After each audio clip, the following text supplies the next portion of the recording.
and welcome back to Sunshine Strategies Radio. My name's Jen McMillin, and I'm your host, as well as the founder of Sunshine Strategies, a nonprofit supporting families and strengthening communities all across Central Illinois. If you're new here, this podcast is where we break down the news Central Illinois families need to know, blended with a little bit of my daily work at Sunshine Strategies. This week, I was planning to talk about authenticity and vulnerability. And maybe we'll circle back to that soon. But right now, something else is really been on my mind this past week. So let's just pretend that we already talked about the importance of vulnerability in politics and how authenticity is really lacking in everyday American life and politics in general. So on Monday, my family and I went to our local Labor Day parade. This year, I decided not to walk with the float or group, just enjoy the day with my kids instead. But true to form, I couldn't resist stopping to say hello to my labor friends. Thankfully, Lizzo got her shoes on without a fight, and we made it there early. As I walked to the lineup, I was greeted with hugs, handshakes, and how are yas. For a while, chatting with my friend John, one of the parade marshals or organizers, I almost forgot about the chaos in our politics.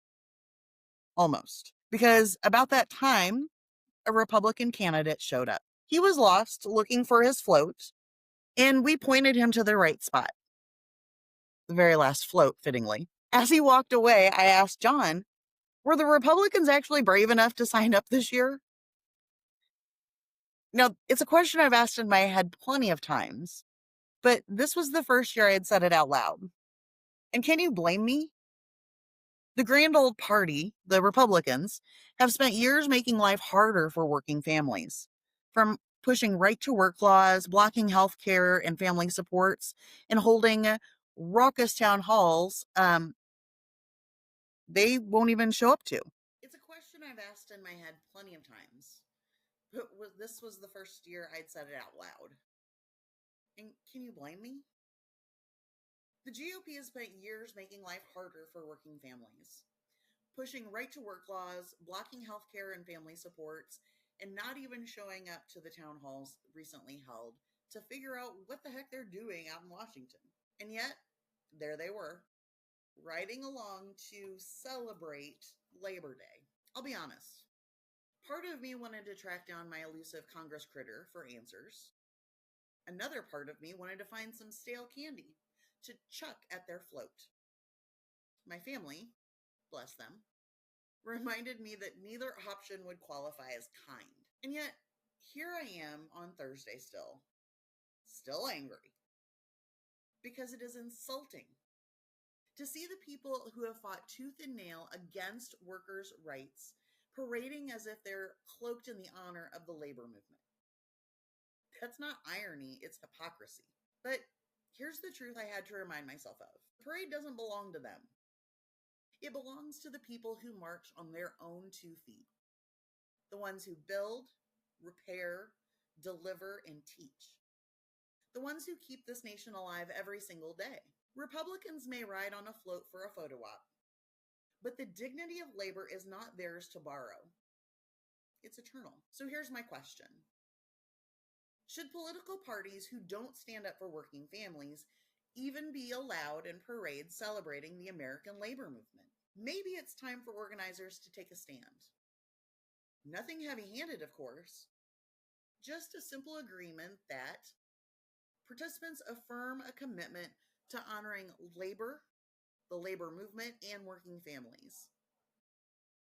That they will hold space for groups that actually support workers, labor unions, schools, nonprofits, and civic clubs. And if these politicians really want in a parade for Labor Day, they should prove they've got more than just a stage smile and a bag of candy. Because Labor Day isn't about empty suits on borrowed floats. It's about the people who do the work. And if you can't figure this out, don't tempt me. I really do have a stash of suspiciously hard Tootsie Rolls with the GOP's name all over them. You know, Republicans at the Labor Day parade. I really did have a lot of fun and saw many, many people that I hadn't seen in a while. So it was nice to get out and about. Thank you to everybody that participates in their local parades. I saw photos from all over central Illinois, and everybody did a great job. So um, I hope that you got out to a local parade and had a wonderful Labor Day weekend. So, moving on to the news, the biggest story here in our household is back to school season. And here locally, I know that schools have been doing some stress checking. So, with everybody going back on buses and back in seats, the school professionals and mental health professionals are advising students and families on coping strategies for back to school anxiety. If you, like me or your child, like my family, has a little anxiety about going back to school, you're not alone. And help is always available. There was a local news article that I'll link in the show notes. But here at our school district, we reach out to our paraprofessionals. And I know that many schools around the area have those supports. So you're not alone. And if you have trouble finding any supports for you or your student, let me know. My email is jen@jenmcmillin.com. And in happier news, Lincoln is welcoming a Monarch Youth Center. A new rehabilitative facility for youth in custody has opened in Lincoln called the Monarch Youth Center. It marks a hopeful step towards a local juvenile justice service. So, our statewide developments here in Illinois have made us really focus on juvenile justice. So, I'm excited for this new facility here in central Illinois to open up and have more resources for central Illinois families.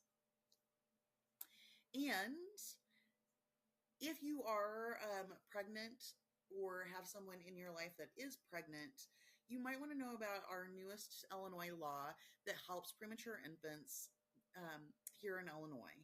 So, hospitals will now be required to connect parents of severely premature babies with early support services to help reduce the need for long term expensive therapies later on.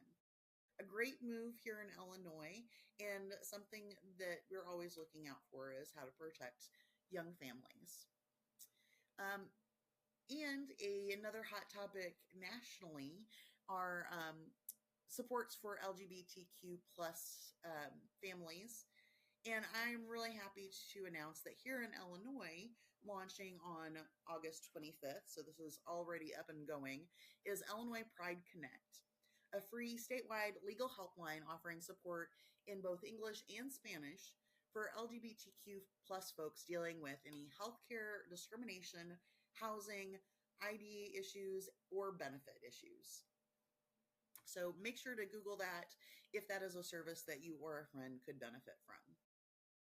And we'd like to send a huge thank you to Attorney General Kwame Raoul, who secured an agreement forcing the release of about $219 million worth of federal education funds by October 3rd, which are crucial for after school programming, ESL instruction, and workforce development programming.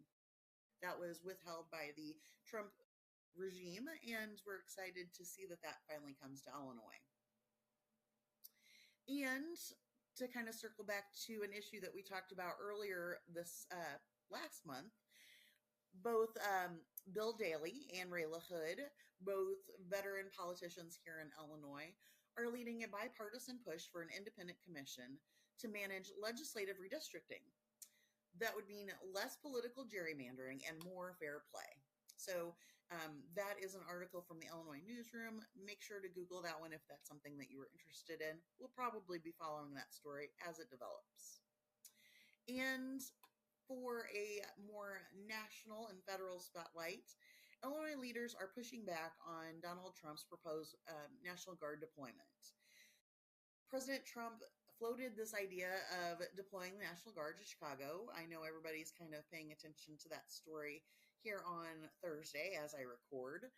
But Illinois Democrats, including Governor Pritzker, Mayor Brandon Johnson, and Attorney General Kwame Raoul, called it unconstitutional, which it is, and are preparing to challenge it.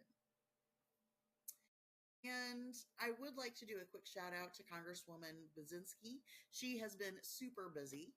And she's been all around the Illinois 13th District sharing what she's been up to, fighting for infrastructure, veterans, and local projects like improved water quality in Bethalto, funding in Granite City, and restoring Goshen Road. She has been a huge help in the fight for local families, and we just wanted to say thank you so much. And I think that's going to wrap it up for today's episode. Thank you guys so much for tuning in and listening to me ramble about politics and my views on who should and shouldn't be in Labor Day parades. If you have any thoughts or opinions, feel free to share them back with me on social media or shoot me an email at jen@jenmcmillin.com. Thank you guys, and we'll talk to you next time. Bye.